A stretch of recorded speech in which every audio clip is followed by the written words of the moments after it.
Mesdames et messieurs, bonsoir. Ravi de vous retrouver pour ce nouveau numéro de Politique. Politique revient ce soir sur l'intérêt des pays arabes portés à la Syrie après 12 ans de rupture et de fâcherie. La Syrie de retour sur la scène internationale, un retour clairement accéléré, il faut le dire, par le séisme en Turquie et en Syrie. La Syrie qui fut également l'un des dossiers lourds portés par l'Algérie lors du sommet arabe de novembre 2022. La visite de Mordad Faisal, le chef de la diplomatie syrienne en Algérie la semaine dernière, a mis en évidence la position de l'Algérie restée constante malgré les vents de la déroute. Pour en parler, nous accueillons ce soir avec beaucoup de plaisir Monsieur Majid Narma, directeur du magazine Africasie, et avec nous par Skype depuis Paris. Monsieur Majid Narma, bonsoir. Merci d'avoir accepté notre invitation. Bonsoir, enchanté d'être avec vous. Le plaisir est pour nous. Et bien entendu, avec nous également Gamal Abina, expert en questions internationales par Skype depuis Paris. Gamal Abina, bonsoir. Merci d'avoir accepté notre invitation. Bonsoir, merci. Et puis c'est aussi beaucoup d'honneur pour moi de voir M. Najib sur l'émission, puisque j'étais abonné à son magazine Africasie. Ah bah très bien, voilà, vous avez un fan en chair et en os devant vous, M. Majid Narma. La Syrie boycottée depuis 2012 par la communauté internationale et bien avant par plusieurs pays arabes commence à revenir et par la grande porte sur la scène arabe. Comment expliquer ce revirement positif, disons-le, M. Majid Narma? Écoutez, le revirement, c'est la première raison, c'est que la Syrie a gagné. C'est à cause de la résistance, la résilience de la Syrie. État, armée, population. Certes, le prix était très lourd, mais la Syrie a d'abord compté sur elle-même. Elle a compté sur des amis. L'Algérie était parmi les premiers qui étaient d'une constance remarquable. Elle n'a jamais rompu avec la Syrie. Elle s'est opposée à l'exclusion, à la suspension de la Syrie de la Ligue arabe. On se rappelait la scène entre l'ambassadeur algérien Abou Bakr et le premier ministre qatari à l'époque, Hamad Ben Jassem. Il a même menacé l'Algérie. Il a dit: votre tour arrive. Maintenant, on voit le tour, c'est arrivé à qui maintenant? Donc, la Syrie, d'abord, elle a compté sur elle-même, elle a compté sur des alliés, comme je viens de vous dire, l'Algérie, mais aussi la Russie, l'Iran, la Chine, l'Inde, beaucoup de pays. Mais aussi, et ça, il faut le noter, c'est la marginalité, le manque de performance d'une opposition qui s'est vendue à l'étranger et qui s'est fondée sur le terrorisme le plus abject. Donc, mais comme je viens de vous dire, le prix était vraiment exorbitant. Il y a eu des centaines de milliers de morts. Il y a des infrastructures qui ont été détruites. Il y a surtout le blocus. Parce que moi, je n'aime pas le mot sanction qu'on prononce tout le temps. En fait, c'est un blocus occidental.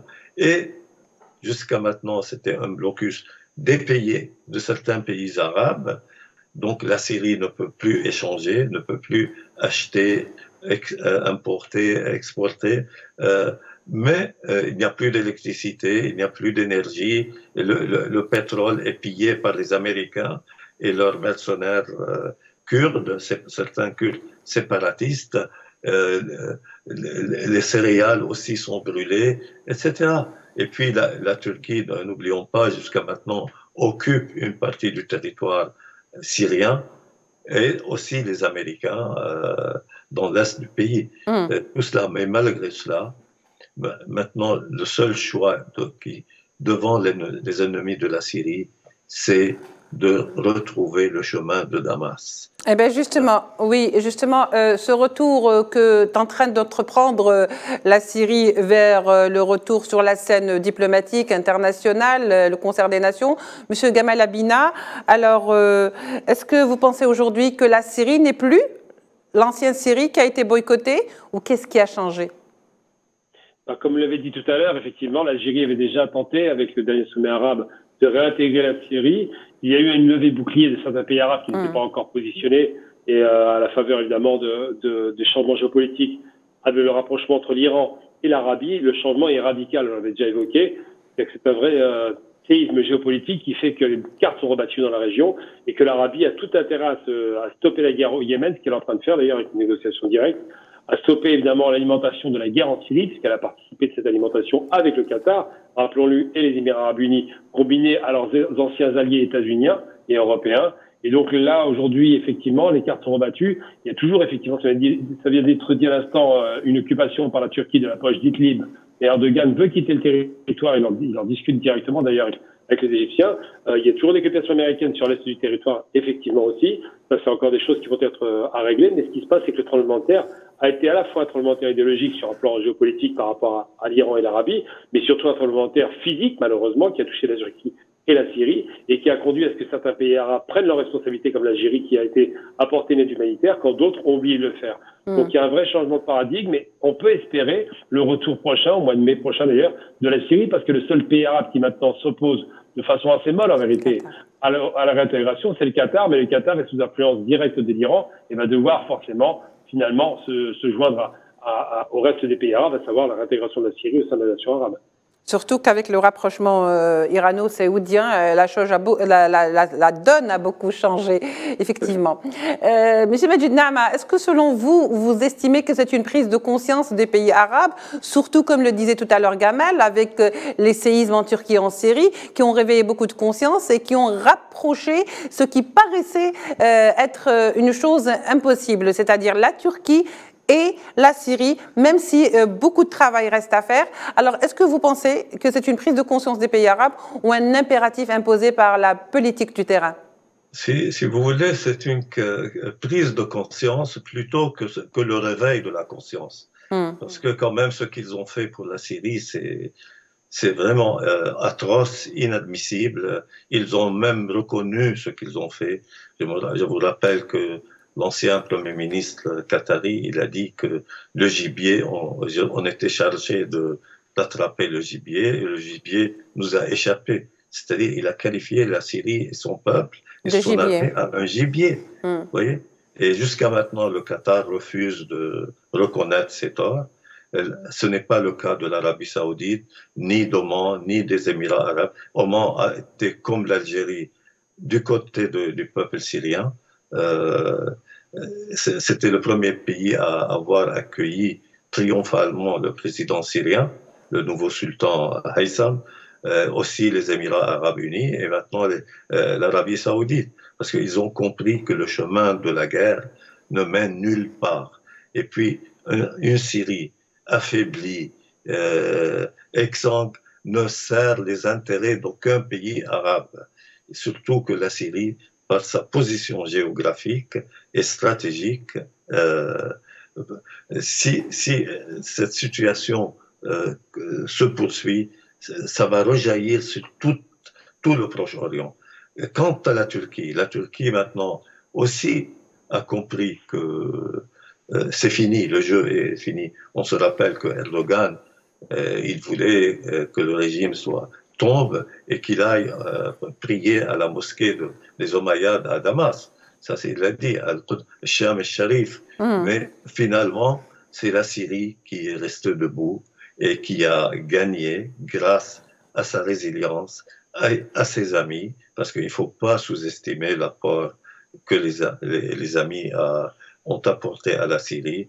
Et moi, je me rappelle, c'est-à-dire, je sais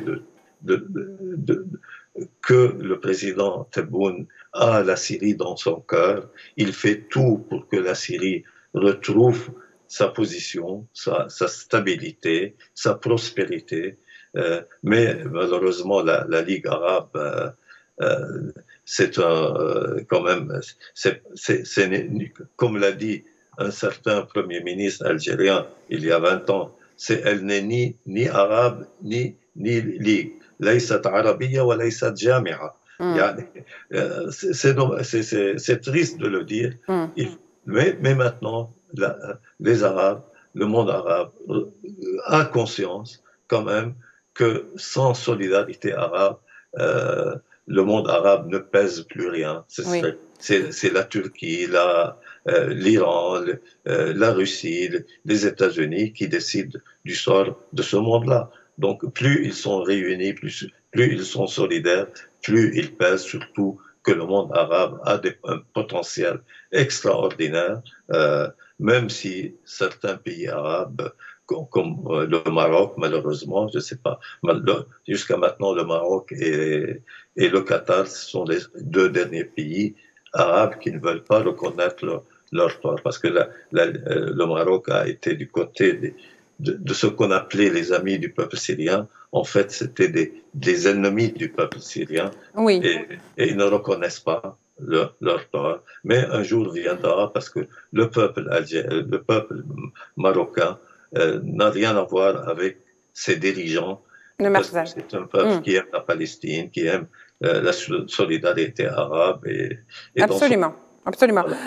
Alors, messieurs, je vous propose tout de suite d'écouter un extrait de la déclaration ou de l'entretien qui a été accordé en exclusivité à notre chaîne Al24 News. Je vous propose donc d'en écouter un extrait concernant justement la question sur ce rapprochement avec Mokdad Faisal, ministre des Affaires étrangères syrien, et on revient au débat. Franchement, je n'aimerais pas parler sur qui se retourne vers qui. Notre souci primordial est que nos relations soient naturelles, que nos relations soient claires, des relations fondées sur un travail commun pour faire face justement aux défis communs. C'est pour cela que j'aimerais préciser que les visites qu'on a effectuées dans les pays arabes et les visites qu'ont effectuées aussi les quelques dirigeants arabes à Damas avaient le même but, le retour des relations à leur nature entre les pays arabes.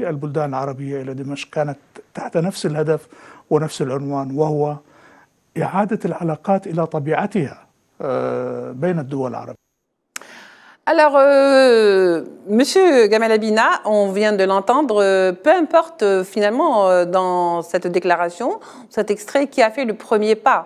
L'essentiel est qu'on a vu un réel changement vis-à-vis de la position des pays arabes concernant la Syrie, à savoir qu'après le séisme, beaucoup de choses et beaucoup de données ont changé. Était-ce prévisible, Gamal ? Oui, c'est vraiment le changement de paradigme. Il n'a pas commencé d'ailleurs avec le rapprochement Iran-Arabie. Le tremblement de terre a commencé surtout quand le Conseil de coopération du Golfe a tenté d'éliminer le Qatar. Il y a eu un boycott et on a pratiquement assisté à une guerre. Et ce qui a vraiment bousculé le paradigme en l'occurrence, c'est que la Turquie a envoyé des hommes immédiatement le lendemain dans un pays sunnite, donc c'est tous les deux des pays sunnites et frères musulmans, mais surtout l'Iran a soutenu le Qatar, ce qui était très inattendu. Qui fait que, parce qu'ils partagent le gaz en commun, il y a beaucoup d'intérêts communs entre l'Iran et le Qatar, mais il n'en demeure pas moins que l'Iran chiite s'est rapproché du Qatar et a protégé le Qatar comme la Turquie. Et donc, Erdogan, qui a échappé à une tentative d'assassinat en 2016, se rend compte qu'il était aussi sur la sellette, qu'il aurait pu finir comme ça en 2016. On se rend compte que le Qatar était inquiet aussi, puisqu'on voulait aussi en finir avec la famille royale. Et l'Arabie, de même aujourd'hui, c'est pourquoi elle se rapproche d'ailleurs de l'Iran, s'est rendu compte qu'elle pouvait, c'est pour ça que le prince MBS a eu peur d'un coup d'État, c'est qu'ils se rendaient bien compte que les États-Unis ne l'aimaient pas. Donc, vous aviez parlé tout à l'heure du chemin de Damas. C'est amusant parce qu'on se souvient, par rapport à la question algérienne, que l'Algérie, qui a toujours maintenu sa relation avec Damas, n'a jamais rompu avec la Syrie. Bien au contraire, a toujours fait en sorte qu'elle ne soit pas isolée. L'Algérie a une longue tradition par rapport à la Syrie. On se souvient que l'émir Abdelkader, qui a été en Syrie et qui s'est retrouvé en Syrie à cause des Français, a sauvé des chrétiens de Syrie. Ça, c'est une grande valeur historique que les Syriens n'ont pas oubliée. Puis surtout, rappelons-nous, et c'est important de le rappeler, puisqu'on est au dernier jour du Ramadan, il faut avoir une pensée pour les martyrs de la Syrie. 2% de la population, un peu plus de 2% de la population a été exterminée. 500 000 morts. C'est ça ce que les Arabes ont laissé.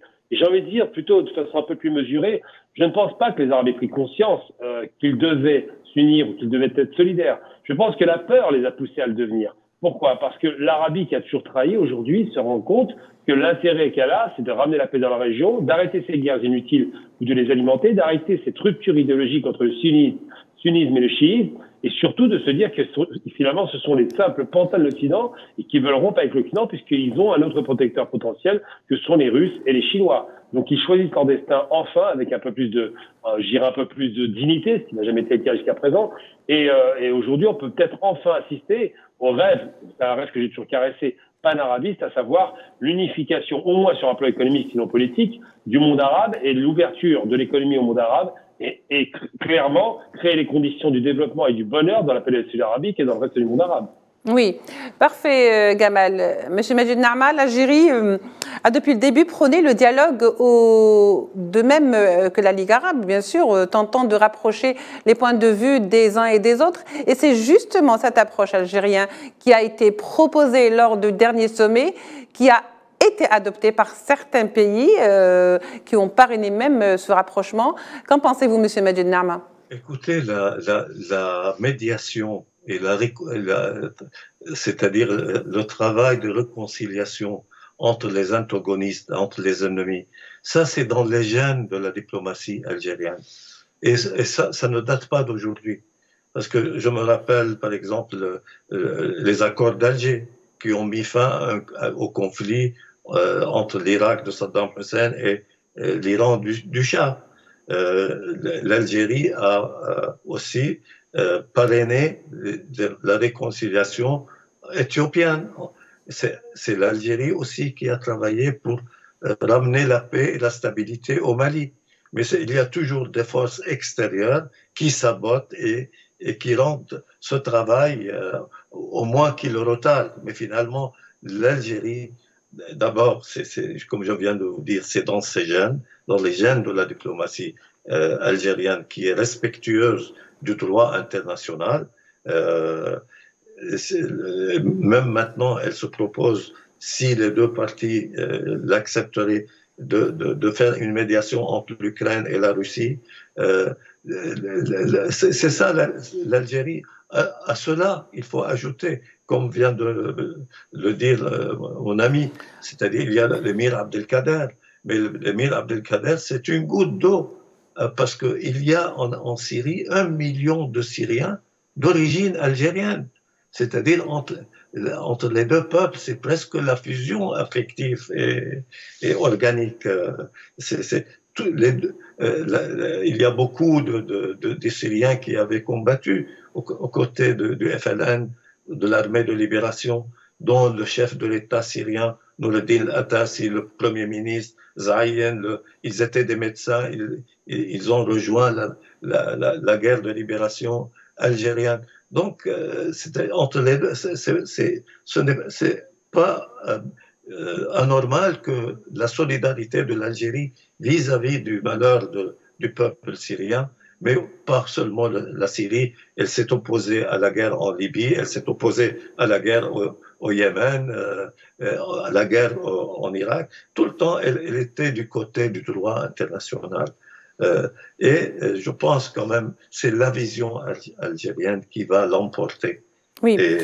Et je pense que la Syrie sortira plus forte que jamais, surtout qu'elle se bat, qu'elle a beaucoup de ressources humaines, beaucoup de ressources naturelles, gaz, pétrole. C'est le seul pays arabe qui est parvenu à l'autosuffisance alimentaire, à l'autosuffisance en matière de médicaments. Et c'est pour ça qu'on a voulu le détruire. Surtout aussi, il partage ça avec l'Algérie, sa position inébranlable vis-à-vis de la question palestinienne. Oui, très bien, Majid Nahma. Donc, ce qui un petit peu me pousse, on va écouter justement notre extrait de Mordad Faisal sur cette question du rôle qui a été joué par l'Algérie lors du dernier sommet arabe. Tout de suite, donc, le Mordad Al-Faisal, ministre des Affaires étrangères syrien.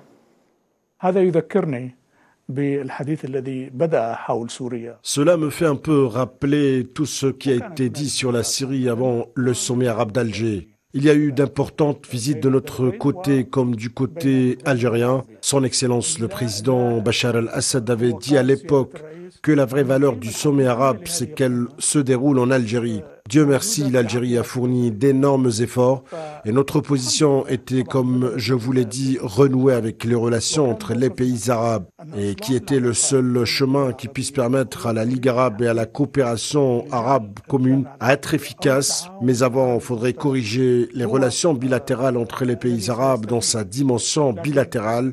Autre, ça serait quasi impossible pour la Syrie. Voilà donc ce qui rappelle un petit peu la constance de la position algérienne. Gamal, je crois que l'histoire et même la réalité actuelle politique a fini par donner raison un petit peu à l'Algérie qui a toujours su conserver cette position, disons, juste et constante concernant certaines questions de principe et qui finalement, on le voit maintenant, beaucoup de pays arabes empruntent le chemin à l'Algérie. J'ai envie de dire, c'est pas parce que je suis algérien, je vais le dire, mais je le dirai quand même. L'Algérie est le dernier espoir du monde arabe. On a détruit tous les pays du front du refus parce que les pays qui ont souvent trahi sont les royaumes, évidemment, on les connaît très bien, et qui étaient opposés aux républiques. Aujourd'hui, ce qui est extraordinaire, c'est que ces royaumes finissent par se rapprocher des républiques.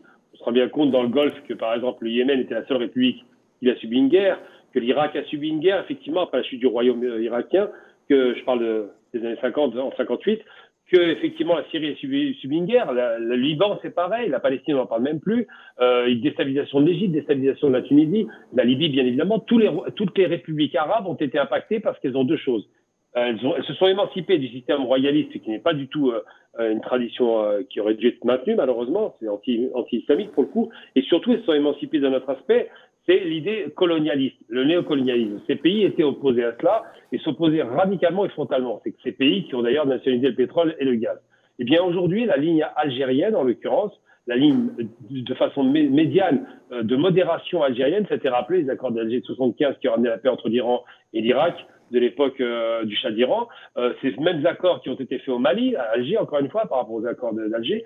C'est pareil sur l'Éthiopie. L'Algérie a toujours eu une vraie tradition diplomatique qui a d'ailleurs autorisé la libération du pays aussi par la diplomatie. Donc aujourd'hui, la question qu'on doit se poser, c'est est-ce que la ligne algérienne a été suivie? Ben oui. Quelques mois plus tard, finalement, ça a été suivi. Et cette ligne-là, c'est une ligne de modération, de négociation, de respect du droit international, des peuples à disposer d'eux-mêmes, mais surtout de l'intégrité du territoire et de l'intangibilité des frontières consacrées depuis la fin de la Seconde Guerre mondiale. Donc ces questions sont posées avec acuité, mais c'est vrai que l'Algérie aujourd'hui joue très bien sa partition, que sa relation équilibrée entre la Russie d'un côté et les États-Unis de l'autre autorise le pays qu'est l'Algérie à peut-être, pourquoi pas, négocier la fin de la guerre entre l'Ukraine et la Russie, encore une fois. Donc l'Algérie a une place très prépondérante, prédominante. C'est la plus grande puissance africaine militaire quasiment après l'Égypte. C'est le plus grand territoire arabe et africain. Et c'est un pays qui a une tradition extraordinaire sur le plan de l'émancipation et de la guerre d'indépendance. Le seul pays qui a réussi à chasser avec le Vietnam les colons par la force. Eh bien, cette image de l'Algérie a été redorée ces dernières années grâce à la politique proactive de la diplomatie algérienne. Merci Gamal. Majid Dama, je vais vous donner le mot de la fin puisque c'est la première fois que vous êtes avec nous.